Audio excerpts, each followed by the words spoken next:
Hello, fellow griever. This is the Leftover Pieces Suicide Loss Conversations podcast, and I am Melissa, your host. This week, you have found yourself with me for one of my shorter, solo Down the Rabbit Hole episodes. Here, I take you with me on a journey of sorts, through thoughts in my own griefy mind. Some days, I may tackle topics as if I am in Alice's shoes, slaying the Jabberwocky. And on others, I may end up in my own pool of tears. Or I may just go a bit sideways and paint the proverbial roses red. But I always promise an adventure. So let's dive down the rabbit hole and see just what sorts of madness we might discover together. I am glad you have joined me, because while I do know how lonely this grief is, I also believe we needn't be alone. Welcome.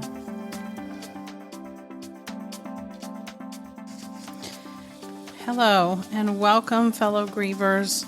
Today you have reached Season 4, episode, I think we're at 31, and this is a Down the Rabbit Hole episode, as the introduction implied, and I just wanted to take a really quick minute here and update those of you on just a couple of quick things that might be new since you were aware here in the Leftover Pieces world. Just briefly, the first of the legacy book projects is out and available to buy now. It's called Because They Lived, and it is a book telling the amazing stories of 6 children who died much, much, much too soon by suicide, and the stories are told by their moms, and it's a legacy project that the second round is already underway. And the third and final round for this year will start in mid-August. So if you're interested in leaving a lasting legacy for your child, or you're listening and you have a mother who might be interested in doing that for your sibling, please feel free to direct them to my website to find out all the information. And then the other thing that is somewhat new, that, well, it actually just went live yesterday, so it is new, is I have a Growth and Grief Healing Your Trauma 6-session series that I taught live the end of last year into the first of this year, and it's now available to purchase and access and work at your own pace, and that is available on my website as well on the same page as the support groups, under courses and support groups. So those are some new things that I wanted to be sure that you were aware of. And then now I want to go on to talk about my topic for today, which this has been on my list for a very long time. And I'm pretty sure that I have kind of talked about it before in different areas, but I'm not sure if I've taken it on by itself. And that is the topic of the suicide prevention. And if you're like many of us, to even hear the word suicide prevention, it might make you cringe just a little bit. And because I have found over and over in the suicide loss space that suicide loss survivors, the families and loved ones left behind, really have a hard time with suicide prevention and suicide awareness messaging. I even talked about the awareness piece with another mom just yesterday and why the awareness word was hard for her. So I'm going to start with a couple of things on this topic, and I'm going to start by defining these words, which, I do that a lot when I'm looking at breaking things down. But if we look at the word prevention, it's quite simply the action of stopping something from happening. So you can see, probably like me, that for many of us, the idea that we had the power to stop our loved one by ourselves, or in and of just by doing a few things, feels extremely painful. It feels painful to hear the messaging that all suicides are preventable, because those of us that live in this world, I think the world of suicide loss, where it's touched our families, I think that most of us would say there's just no way all suicide is preventable, because many of our loved ones showed no signs. And that doesn't mean there isn't research and there isn't need for conversation, but I'm going to tackle the next word, and then I'm going to go on to break this topic down a little bit more. So the other term that's used a lot is awareness, suicide awareness. And you'll sometimes even hear those two put together, because I think they don't know quite which one to use. So you'll hear suicide prevention awareness or suicide, somehow those things put together. And awareness, by definition, is knowing or perceiving and being cognizant of an event or events that are occurring. So, by definition, I mean, I guess that would be a campaign that's trying to make people more aware of how prevalent suicide is. And I mean, the bottom line is most suicide awareness campaigns I see are attempting to be suicide prevention campaigns, or just using what they feel is a better word, I guess. And, what I would say to that is, words matter deeply, but so does perception, because perception becomes our truth. And I'm going to challenge everybody. And as I try to break this down a little bit more and talk about it a little bit more, I'm going to tell you that the terms that I prefer, and because that's what a lot of people would say is, well, if we can't say prevention, Melissa, and we can't say awareness, what do we say? And I would believe that there's a couple of terms, and sure, they could be turned into one slightly different, but I like the idea of mental health empowerment. I also like the idea of having a counter shame culture. And that's not necessarily a tagline, but I mean, that's what we need to be working towards. We need to be working towards a society and a culture that empowers people in their own mental health.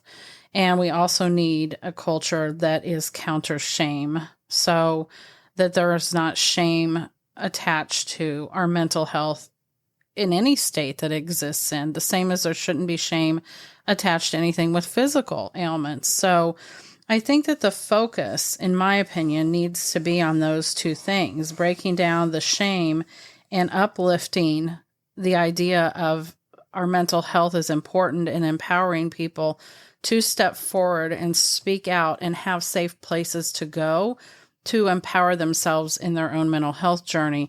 Because I think what it comes down to a lot of times is that people feel completely lost and like there is nowhere to go. And oftentimes they're afraid that if they step out and say that they're feeling suicidal, not only will they be shamed or dismissed, or, some people even get angry when some people talk about the fact that they might like to, that they're thinking of ending their life.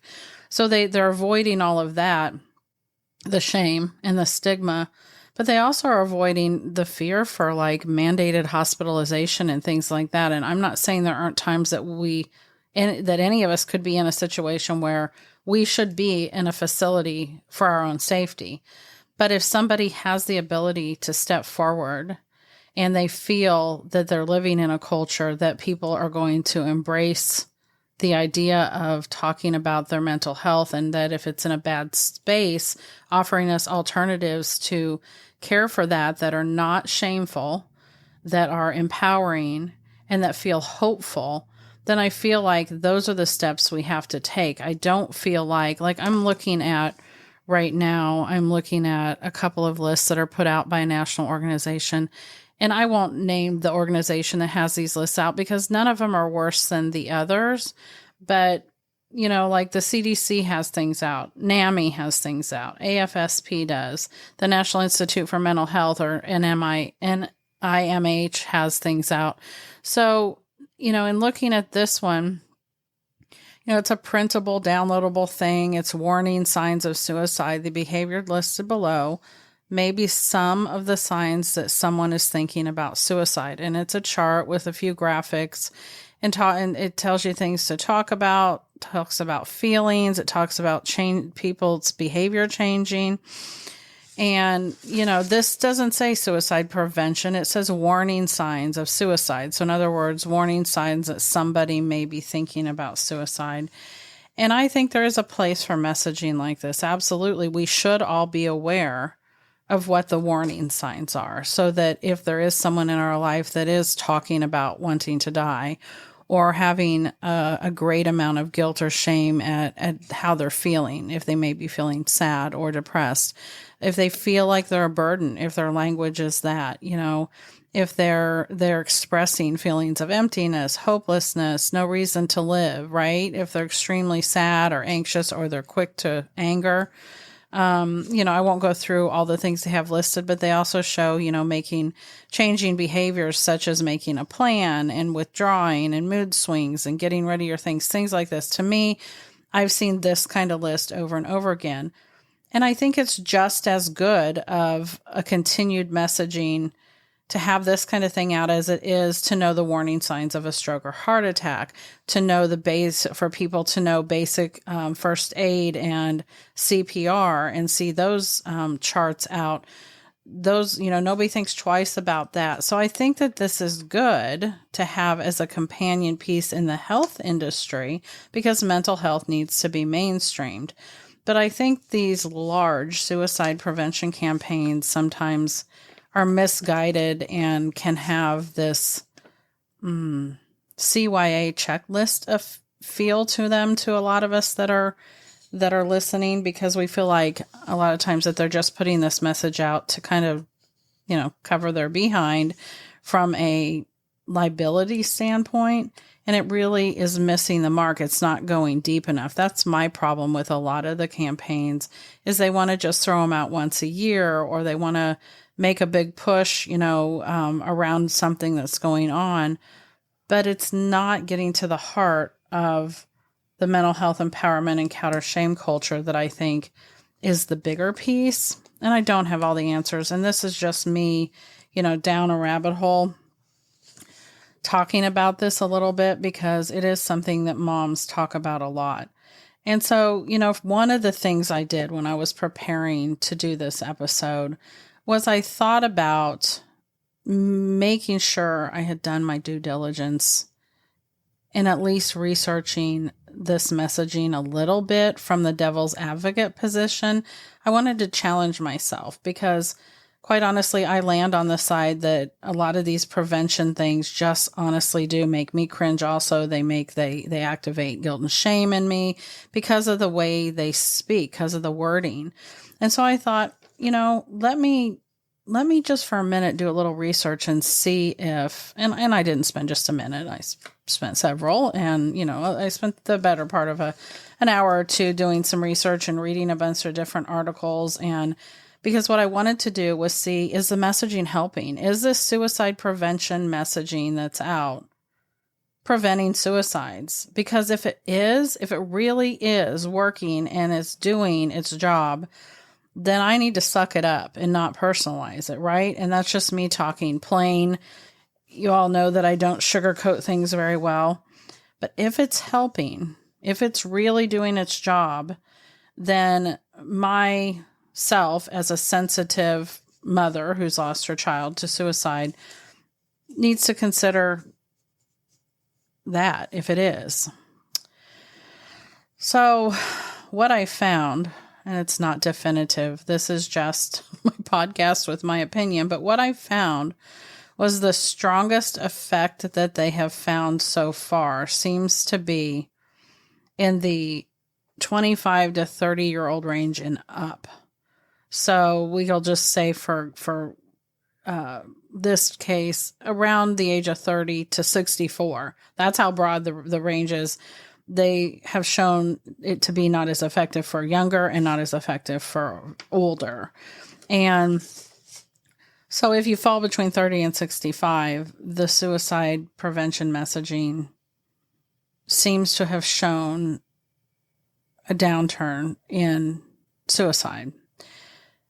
What I had a hard time finding was the empirical proof of that, like how they came up with the statistics. I read similar statistics in several of the articles that I read, and they were medical articles. Some of them were almost, too medical, like they were medical thesis and different things like that. Here's one of the other problems. There's not a lot of research that is definitive that's being done. There's more and more being done now. Less results are out because the studies are still going on, because suicide has been, as we know, especially among younger people, on the steady increase now for the last decade.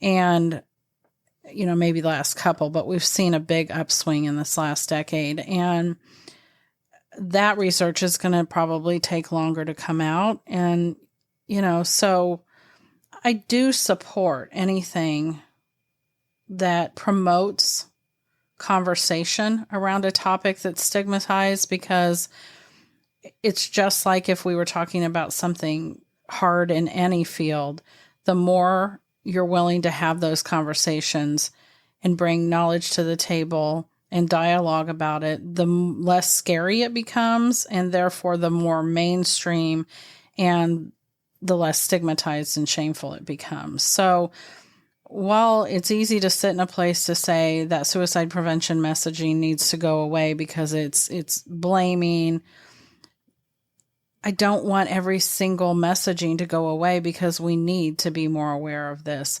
We just need to be willing as survivors to step out more of our comfort zone, which is really hard to do, by the way, and take the helm and lead by example and teach what this messaging does, not only to those of us that are surviving a suicide loss, but for our vulnerable teenagers and younger children, young adult children that are hearing it.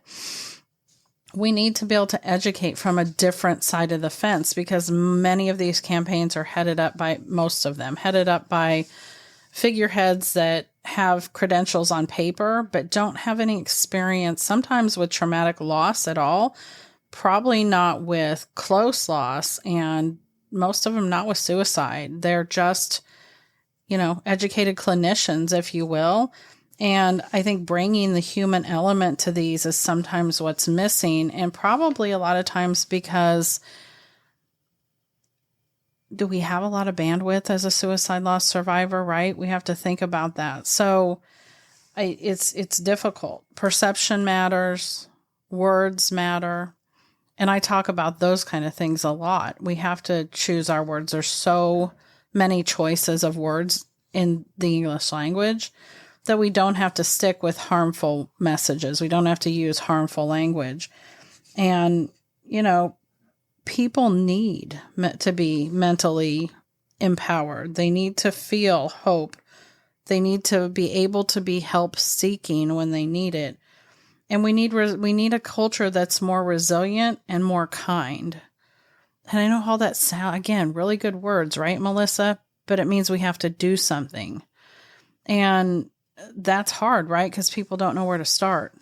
And so having conversations, changing the way people talk about things, signing up to volunteer for an organization, or starting an effort in your own small area, your own, if you still have kids in school, those things can get someone involved that knows what the messaging should be and how we can talk more compassionately and how we can truly potentially reach people that are suicidal. And this is I know it took me a long time to get here, but now that I'm thinking about it, this was where I started in the beginning with the idea of mental health empowerment. I think the thing that we have to do the most is exactly that. Have a counter shame culture and empower people so that they can step forward before they're in crisis. So they can say, I'm headed to a crisis. And that could mean suicidal thoughts. And that could become a reaction or of reality because I react to my situation getting worse. So if people can step forward before they're in crisis and get help because they feel empowered and they don't feel shamed, then we'll see less suicide in all of these people that we see ending their life that we saw no signs from. That doesn't mean we shouldn't still be aware, because there are definitely signs at times, and there are definitely things that we can do if someone in our life is showing those signs. And the smallest thing is not just being direct. That's kind of one of the biggest things you can do is, ask them if they're thinking about killing themselves. And I know that sounds like harsh messaging. Are you thinking about suicide, or have you thought about ending your life? That's hard to say. But if people don't learn to say it, then the people that need to hear it don't feel safe enough to say it's that bad. If you just say, are you okay? Or how are you feeling? Or if you were feeling really bad, you'd let me know, right? A lot of people think no, because that's dismissive language. It makes people feel like, well, if it's really bad, I don't know what to do with it, which is how a lot of people treat us as grievers. So I'm flipping that around of, if we have to be brave enough to lean into hard things, period, right? Whether that's leaning into someone that needs us that's grieving, or whether that's leaning into someone that's having a hard time and needs us to just be there and listen and not be judgmental. And if they need help, again, be there and listen and not be judgmental, and help direct them without all of the shame and stigma. So I know there was no answer here. I know I didn't get to the root of any problem. I didn't fix anything. But I just wanted to kind of tackle this topic a little bit. And since I am talking to mostly people that have lost someone by suicide, most of you that are listening are missing your person the same as I am. I guess my challenge in this whole discussion about suicide prevention is to consider empowering yourself to change your language and change your own messaging to be less activating and more educating and more empowering. So again, you don't have to use my words, but I really like the thought of mental health empowerment and promoting a counter shame culture where mental health and vulnerability is concerned, and promoting kindness. Promoting kindness, promoting inclusivity, all of these things go a very long way towards ultimately preventing suicide without it being a message of blame, which is where the prevention messaging tends to fall, right? It's not counter shame, it's pro blame. And that's what I want to see changed. I want to see messaging still out there. I just want to see it more accurate. The same as we want to see media start reporting more compassionately with sensitive language and all of those things. So the only way that change happens is it takes time. And I'm going to say it again, and I know you guys hear me use this phrase a lot, but consistent, persistent messaging. Consistently, persistently having conversations and staying the course and not letting up, because over time, it has a ripple effect. It'll make a difference. And we need the ripple effect to not be negative anymore. We need to turn it on its head. And I have a very, very dear friend who also lost her child to suicide. She's actually one of the authors in that new book I talked about at the beginning of this podcast. And she has a hashtag, Flip the Culture. And I think her other hashtag is Be Kind, Dare to Be Kind. And it's because it's so true. Those are the things I've just talked about here, right? We have to be kind, and we need to flip the culture. We need to flip the way that people are thinking about mental health and suicide and grief and trauma and all of these things, and stop piecing them up, stop backing away. We have to start leaning in with care and kindness and consistency. So with all of that, with my ramblings for today, I will end today's rabbit hole episode. I know I've been on a bit of a hiatus with these, and for a couple of sessions now, I've been telling you guys I'm coming back with a vengeance, but I really am. Expect to see podcasts coming back weekly again, and trying to alternate my episodes with guest-based episodes, and then down the rabbit hole episodes.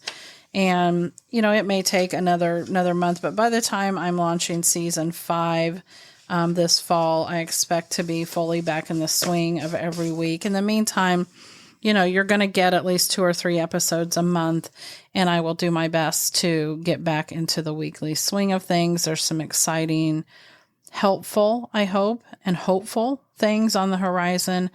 And I appreciate you listening. As always, please reach out if you have suggestions, comments, just want to connect, or if you know of somebody who would like to be a guest on the podcast. Until then, my friends, fellow grievers, you're in my heart, and we'll talk soon. So we'll conclude here for today, but I just wanted to say a few things before you go. If you're new to the podcast and have not listened to the very first episode called Intro Episodes Start Here, all the way back at the beginning of season 1, I would encourage you to do so that you know what to expect from the leftover pieces, because I do have several different styles of episodes that I record, and we do release weekly, almost all of the time. So I hope that you will come back often to join us in this community of suicide loss survivors. If you have not already, also, I would encourage you to check out theleftoverpieces.com, where you can find and have access to all of the things that I currently offer. Some of those things are online Zoom support groups, links to my books, educational opportunities that I'm adding all the time, as well as different downloadables and resources for all suicide loss survivors. And if you or someone you know would like to be a guest on the podcast, or you'd just like to connect with me for any other reason, you can do it through the website as well. So until next time, I just want to remind you that I know how lonely this grief is, but you don't have to be alone. Talk soon.